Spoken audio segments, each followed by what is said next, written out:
Good morning. We were up early again today. Met at the bus at 7 a.m. We're leaving for Alguna today.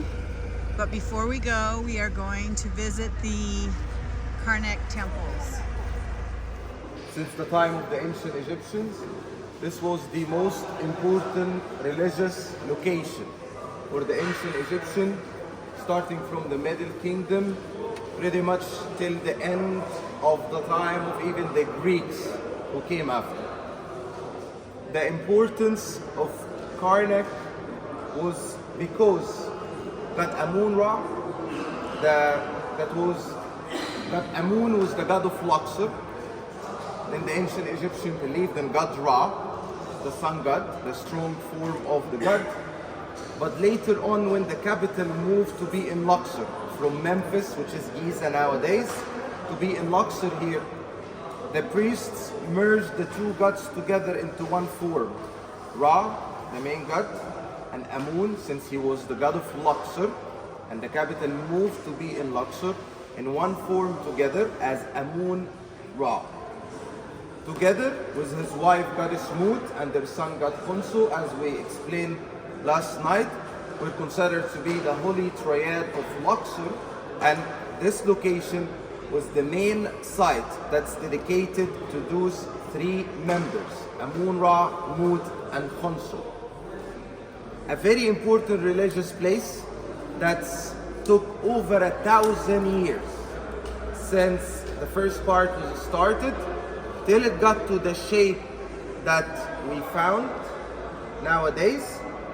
Most of the pharaohs who ruled during the time of the ancient Egyptians, starting from the Middle Kingdom till after the time of the Greeks, participated within the complex of Karnak.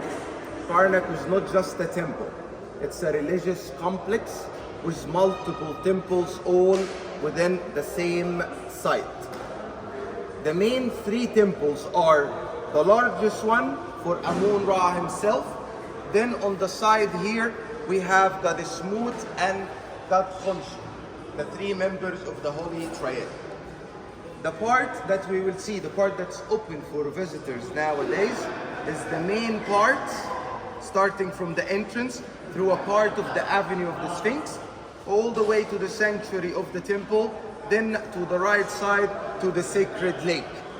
It's a lake that's connected from underground by the Nile to provide water from the Nile River all the way inside the temple for the priests to use it for purification before they start the religious ceremonies inside the temple. Most of this part is nowadays still under reconstruction and under restoration. Karnak complex has been under restoration for almost 200 years now. Until today, the restoration is going. It is a massive space that when the excavation started at the early 1800s, same case as Luxor temple last night, most of the temple was buried under the sand. I will show you some marks inside till what level the sand used to cover it. A lot of parts of the temple were breaking and falling apart. So during the excavations in such sites, even on the recent day when we have modern technology and machines, all the digging work needs to be by hand. You can dig by caterpillars and machines in a site that every single little piece of stone will need to be carefully examined. So till today, all the diggings are done by hand to carefully examine any of the original pieces that were falling apart. That's why it's taking a lot of time.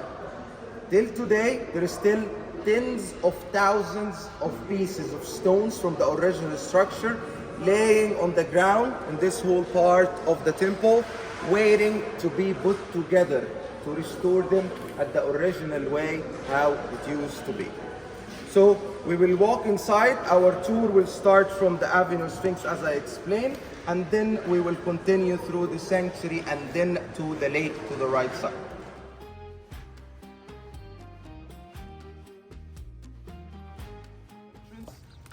This was the dock for boats. If you remember last night when we were talking about the procession of the gods that used to start from Karnak, where they carried the three boats of the gods from Karnak all the way to Luxor Temple, to the right side of the temple this way.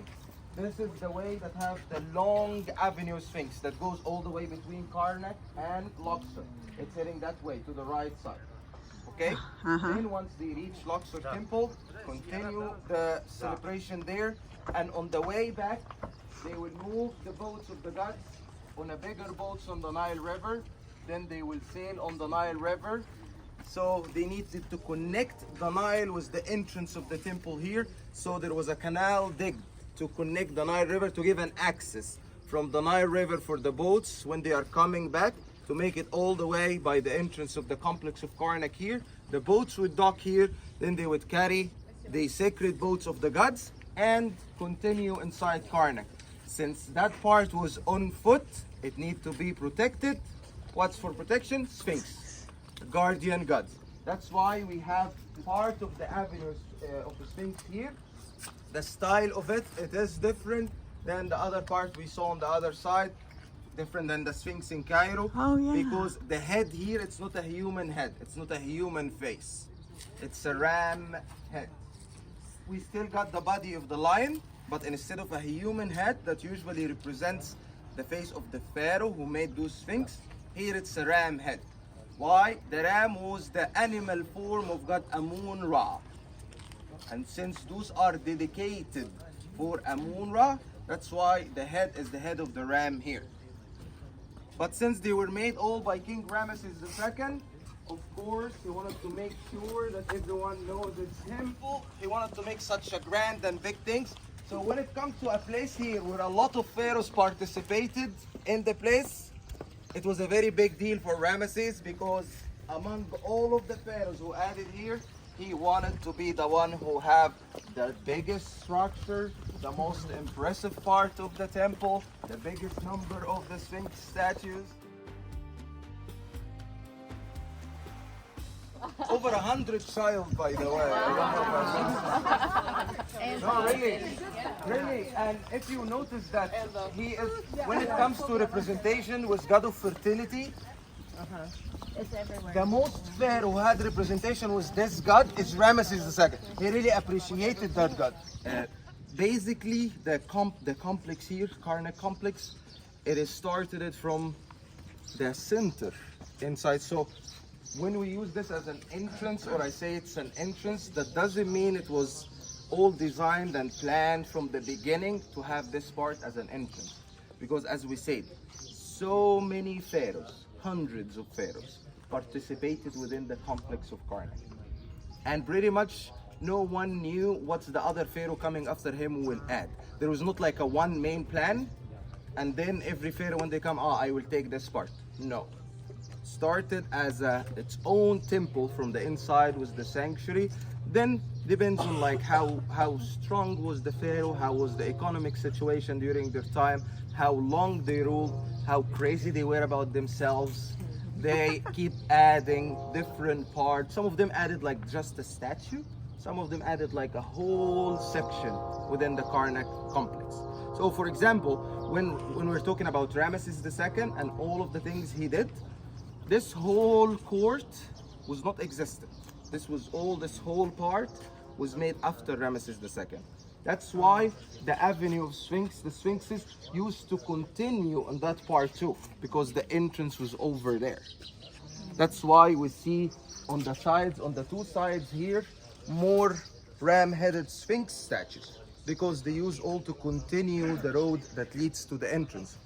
But when the pharaohs that came after Ramesses want to add this part, they moved his sphinx statues, put them on the sides to be able to add to the complex of Karnak in this part. For the case of that entrance here, we called it the unfinished pylon. Usually, the ancient Egyptian didn't make an entrances or pylons just to look plain like this. This is just the first step after the creation of this structure. Usually they used to smooth the walls, use a layer to make it all smooth, and do all the carvings, the big scenes of the pharaohs and the gods, same as we saw in Phila. But in the case of that pylon here, they didn't continue the work. That's why we called it the unfinished pylon. And we even believe that they suddenly stopped the work. Like something happened that made them immediately stop everything they are doing and leave. Why? Because if you see the mud bricks part here, this is the technique that they used to reach all of this height up.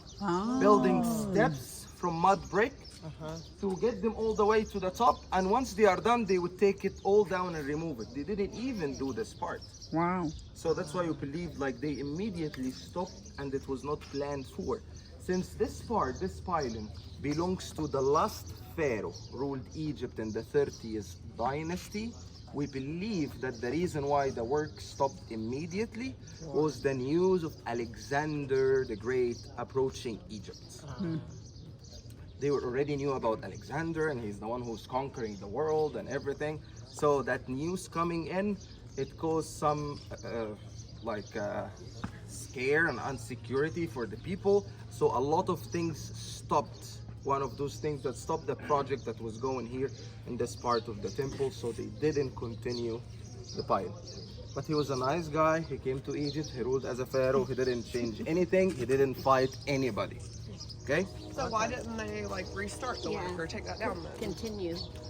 It's just the whole the religion didn't change, but the political situation in the country changed.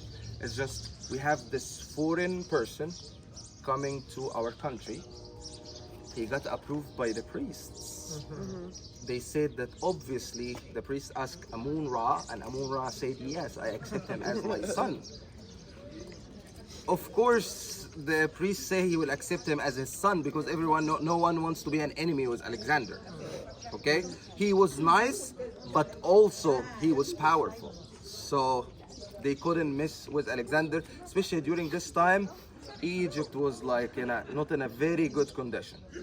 So after the new kingdom that's ended by the end of the 21st dynasty, from the end of the 21st till the 30th dynasty, right before Alexander comes, things were like, so the new kingdom, I say it's the peak of the glory of ancient Egypt. It got all the way to the peak, then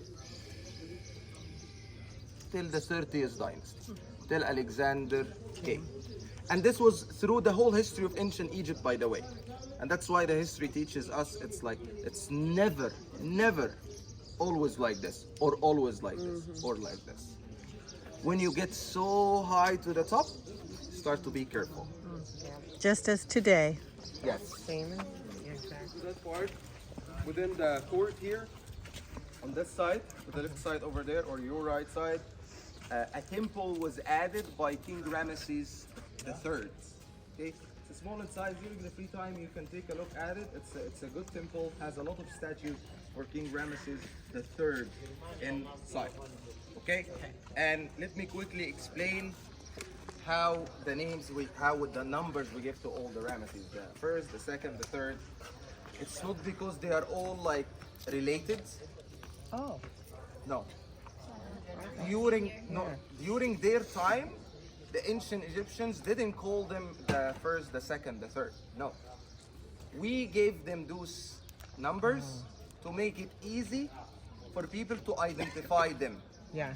But how we originally, as Egyptologists, identify the different Ramesses, you remember each pharaoh had two cartouches, two names.